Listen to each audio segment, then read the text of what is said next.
안녕하세요. 김태훈의 현명한 투자자 방송 시작하겠습니다. 본 영상에서 다루는 내용은 투자 권유가 아니며 각 개인의 투자 판단에 대한 책임을 지지 않습니다. 별도 SNS 채널 가입을 유도하거나 투자 권유 및 유료 리딩 서비스를 홍보하는 불법 사칭 계정에 유의하시기 바랍니다. 자, 오늘은 2차전지 전기차 배터리에 대해 좀 말씀을 드리겠습니다. 지난 주말 사이에 노스볼트라고 유럽에서 유명한, 유럽의 어떻게 보면 제일 큰 전기차 배터리 업체가 파산했습니다. 이게 이제 미국에서도 사업을 하고 있기 때문에 미국 법원에는 챕터 11이라는 파산 보호 신청을 했는데요.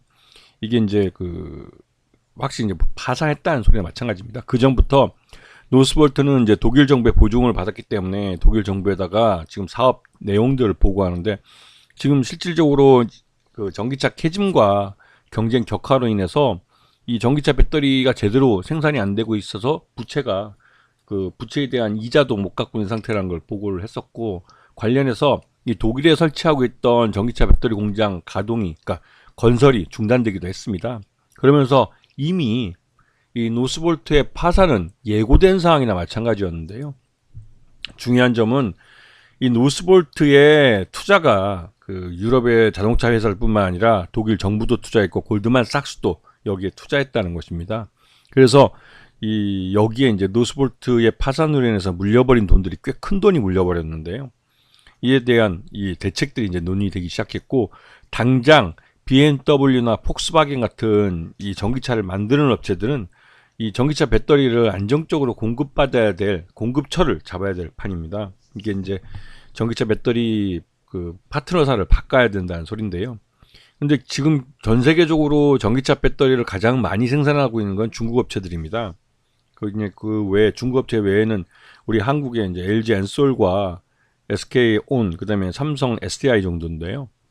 그래서 지금 이 BMW나 폭스바겐은 전기차 배터리 파트너를 바꾼다면 중국 업체 아니면 우리 한국 업체인데, 이 중국 업체의 전기차 배터리는 미국이나 EU에서 여러 가지 규제를 받고 있습니다.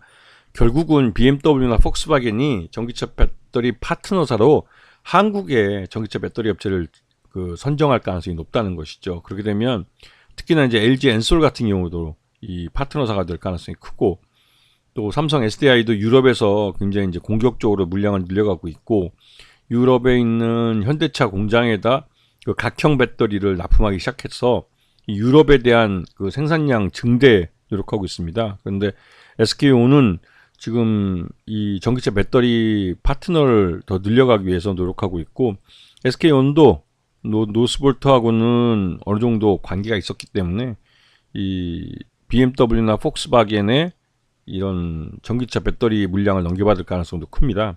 그래서 하여튼 노스볼트의 파산으로 우리 한국의 전기차 배터리 업체들이 반사의 이익을 볼 수 있는 그런 가능성이 높아졌다는 것이죠. 그래서 지금 올 9월 달까지 해서 글로벌 전기차 배터리 시장 점유율을 보면 중국의 CATL이 가장 많은 1위 업체고, 2등이 BYD 중국 업체입니다. 역시.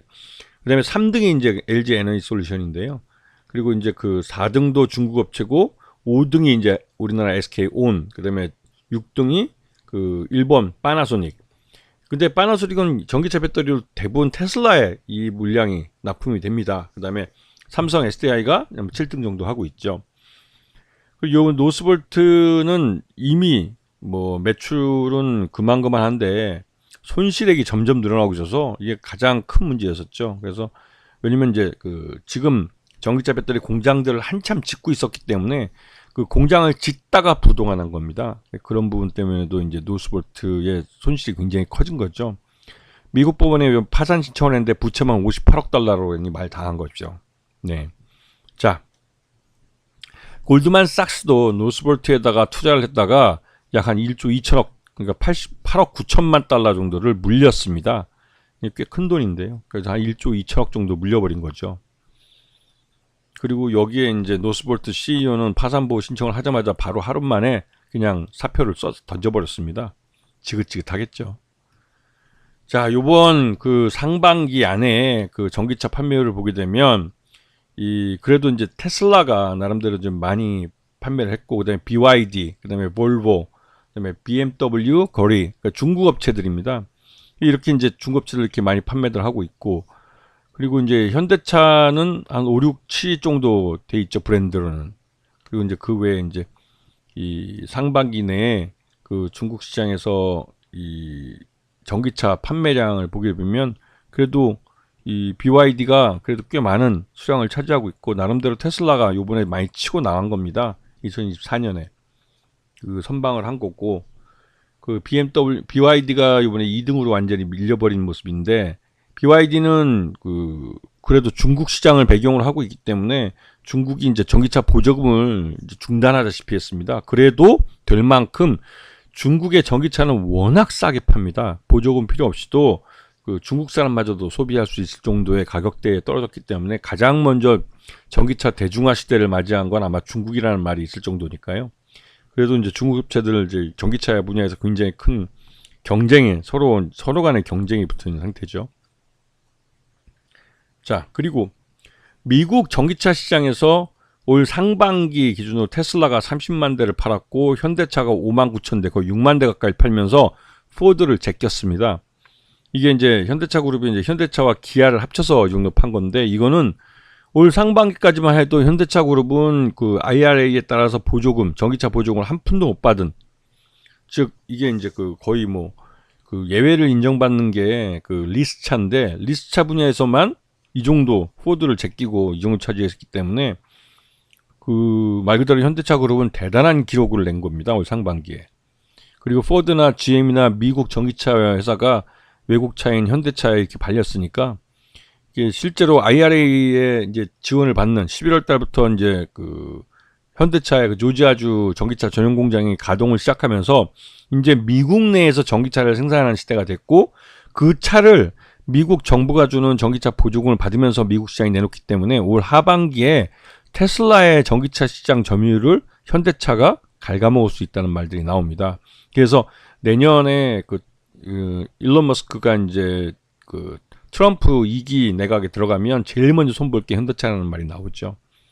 그도 그럴 게인데, 이거를 이제 이런 상황이 벌어지면 정부가 나서서 통상의 문제이기 때문에 우리나라 기업의 이익을 대표해 줘야 되는데, 윤석열 정부는 워낙 무능하기 때문에 지난번에 그 IRA법 도입할 때도 현대차, 우리나라 기업인 현대차의 북미 미국 시장 점유율을 전혀 지켜주지 못했고, 결국은 정의선 회장이 직접 자가용 비행기 타고 미국으로 날아가서 알라바마와 조지아주 그 현대차야 기아의 공장이 있는, 자동차 공장이 있는 주에 이제 정치인들을 움직여서 리스차에 대해서 예외를 그 허용받는 그 법에 이제 예외를 받아낸 것이죠.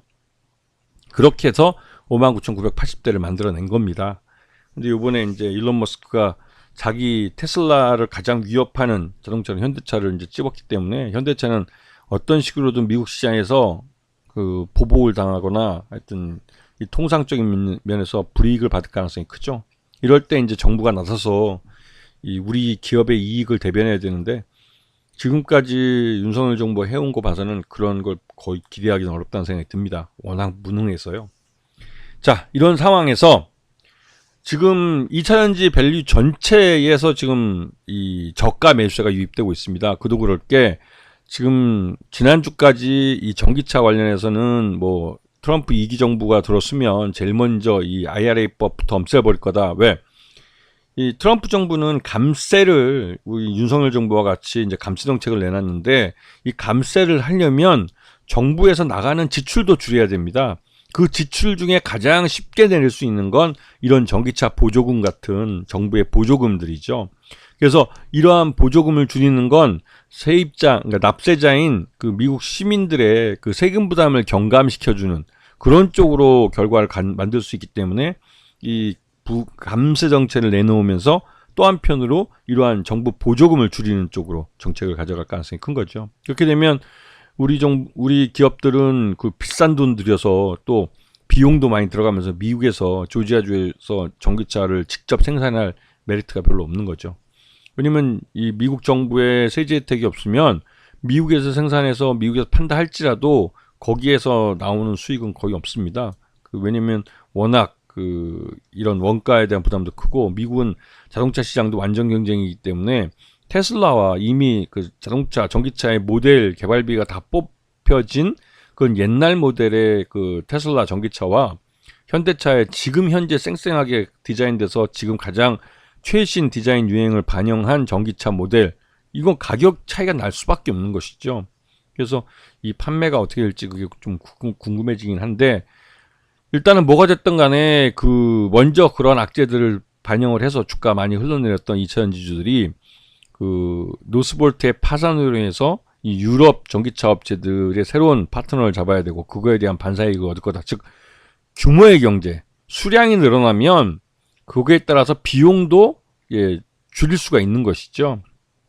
상대적으로. 그렇게 되면 마진이 또 늘어날 수 있고.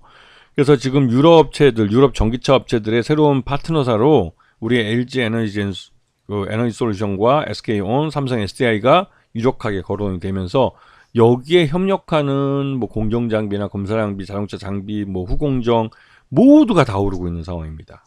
그렇기 때문에 이러한 시장의 큰 흐름을 잘 보면서 시장에 대응을 하셔야 되는 거죠. 이제는 일단 미국에서 트럼프가 집권한다 할지라도 그 IRA법이나 뭐 칩스라는 반도체 지원법을 함부로 없애기도 그렇고 감세를 하기 때문에 어느 정도 이 보조금이나 이런 것들이 줄어들 수 있어도 완전히 없앨 수는 없을 겁니다.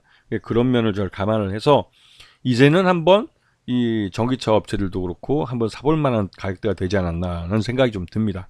아시겠죠? 자, 오늘 방송 여기서 마치겠습니다. 감사합니다.